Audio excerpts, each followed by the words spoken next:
दोस्तों नमस्कार। Colonel Ajay, CEO Ajay Astro Money Group First Global Astro Finance digital channel से आपसे मुखातिब होता हूं। आज 16 फरवरी सन 2025 रविवार। दोस्तों रविवार में हम कुछ महत्वपूर्ण जानकारियां आप तक लेके आते हैं, आपसे शेयर करते हैं। आज के एपिसोड में हम कैस्टर यानी अरंडी के ऊपर चर्चा करेंगे। राजस्थान, गुजरात, आंध्र प्रदेश और तेलंगाना में कितनी फसल हो सकती है, कितना अनुमान है और बहुत महत्वपूर्ण जानकारियां जो आपके लिए व्यापार वर्धक हो सकती हैं। साथ साथ हम कुछ महत्वपूर्ण मैनेजमेंट टिप्स भी आपके साथ शेयर करेंगे। दोस्तों प्रबंधन या मैनेजमेंट के कुछ महत्वपूर्ण बिंदु हैं, हम आपसे हर शो में कुछ ना कुछ आपसे शेयर करेंगे। दोस्तों अपने व्यापार वृद्धि के लिए आपको अपना लक्ष्य एक निर्धारित करना पड़ता है, यानी गोल टारगेट आपको निर्धारित करना होता है कि आप कोई भी फसल खरीद रहे हैं उसमें कितना मुनाफा की आप उम्मीद कर रहे हैं, इसमें कितना समय लग सकता है। तीसरी महत्वपूर्ण बिंदु है इसमें रिस्क एंड रिवॉर्ड कितना हो सकता है। इन तीनों की गणना आपको माल खरीदने से पहले करनी चाहिए। यदि आप असीमित मुनाफा कमाना चाहते हैं तो आपको असीमित रिस्क यानी नुकसान के लिए भी आपको मेंटली प्रिपेयर होना चाहिए। आप निर्धारित करें कि हम कोई भी व्यापार लेने से पहले इसमें कितने रिस्क के ऊपर हमें कितना मुनाफा हो सकता है और कितने समय तक हमें क्या करना है। इसको ध्यान में रख के कोई भी आप फसल खरीद या बेचते हैं तो आपको सुविधाजनक होता है। दोस्तों ऐसी महत्वपूर्ण अपडेट के लिए आप लगातार हमारे सभी प्रोग्राम्स को देखें।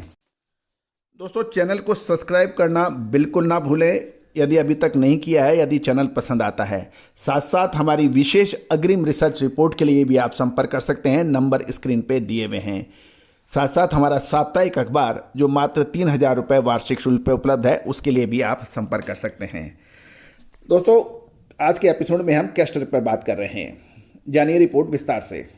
दोस्तों खबर निकल के आ रही है कि अरंडी यानी कैस्टर सीड का उत्पादन साल 2024-25 के लिए 18.22 लाख टन अनुमानित है, जो पिछले साल 19.75 लाख टन से लगभग 8% की कमी की संभावना है। इसमें प्रमुख राज्यों में बुआई में गिरावट के कारण उत्पादन प्रभावित होने की उम्मीद है, लेकिन ये ध्यान रखने वाली बात है कि मौसम इस बार अनुकूल रहा, इससे फसल में सुधार देखा गया और यह अनुमान solvent extract association of India द्वारा कैस्टर सीड सर्वे 2024-25 पर आधारित है। दोस्तों जहां तक रकबा और उपज का एक अवलोकन है या एक व्यू है, कुल रकबा 8.67 लाख हेक्टेयर है, जिसमें 12% की सालाना गिरावट है। उपज जो है 2101 किलो प्रति हेक्टर है, जो लगभग 5% वार्षिक वृद्धि है। यानी 12% वार्षिक गिरावट के सामने 5% अच्छी फसल हो सकती है, लेकिन उसके बावजूद भी 7% की मोटे तौर पर कमी है। यदि हम स्टेट वाइज कैलकुलेशन देख लें या बात करें तो गुजरात, जो कि देश का सबसे बड़ा अरंडी यानी कैस्टर उत्पादक राज्य माना जाता है, उत्पादन 6% घटकर 14.75 लाख टन हो गया है, क्योंकि रकबे में 11% गिरकर 6.46 लाख हेक्टेयर रह गया है। उपज 5% बढ़कर 2221 किलो प्रति हेक्टेयर बताई जा रही है, जिससे कुछ हद तक उत्पादन का जो गिरावट है उसको बैलेंस किया गया है। बड़ोदरा, सुरेंद्रनगर, अहमदाबाद, मोरबी, खेड़ा, पाटन और कच्छ में बुआई में सबसे अधिक कमी दर्ज है।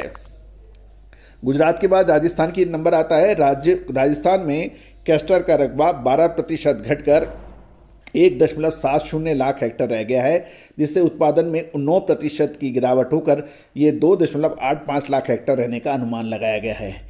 उपज 3% बढ़कर 1677 किलो प्रति हेक्टेयर बताई जा रही है। इसमें बाड़मेर, जालोर, जोधपुर, सिरोही जिलों में बेहतर प्रोडक्टिविटी यानी उत्पादकता की बात की जा रही है। गुजरात, राजस्थान के बाद अब आंध्र प्रदेश और तेलंगाना की बात कर लेते हैं। इसमें 38% घटकर 37,500 हेक्टेयर रही है, जिसमें उत्पादन 33% गिरकर मात्र 0.54 लाख टन रहने की संभावना है, जबकि पिछले वर्ष ये 0.80 लाख टन था। यानी पिछले साल 80,000 टन के मुकाबले इस साल 54,000 टन रहने की उम्मीद है। उपज 8% बढ़कर 1440 किलो प्रति हेक्टेयर बताई जा रही है, लेकिन बुआई में भारी गिरावट के कारण कुल उत्पादन प्रभावित होने की संभावना नजर आ रही है। यानी गुजरात, राजस्थान, आंध्र प्रदेश और तेलंगाना में सभी राज्यों को यदि मिला लें तो उत्पादन 6% घटकर 14.75 लाख टन होने की उम्मीद है, जबकि रकबा 11% गिरा है। लेकिन अच्छी फसल की वजह से 11% नहीं होकर 6% फसल में कमी मानी जा रही है। अब कुछ बात कर लेते हैं बाजारों के ऊपर। गुजरात और राजस्थान जो मेन कैस्टर के इलाके के पैर है, वहाँ कम बुआई से उत्पादन प्रभावित है। दूसरा, अनुकूल मौसम चलते उत्पादन की गिरावट को कुछ हद तक बैलेंस किया है। भारत कैस्टर ऑयल का सबसे बड़ा निर्यातक माना जाता है। ऐसे में उत्पादन गिरावट से अंतर्राष्ट्रीय कीमतों को समर्थन मिलने की उम्मीद है। गौरतलब है कि मार्च-अप्रैल 2025 में अंतिम उपज संशोधन के बाद उत्पादन के अनुमान में बदलाव संभव है। यानी मार्च-अप्रैल तक हमें पूरी तरह से कोई निर्णय उपज को लेकर नहीं करना चाहिए। कैस्टर ऑयल की ग्लोबल सप्लाई में गिरावट से कीमतों में कुछ मजबूती की संभावना नजर आ रही है। अतः ट्रेडर्स बहुत सावधानी से अब इस पर ध्यान रख सकते हैं।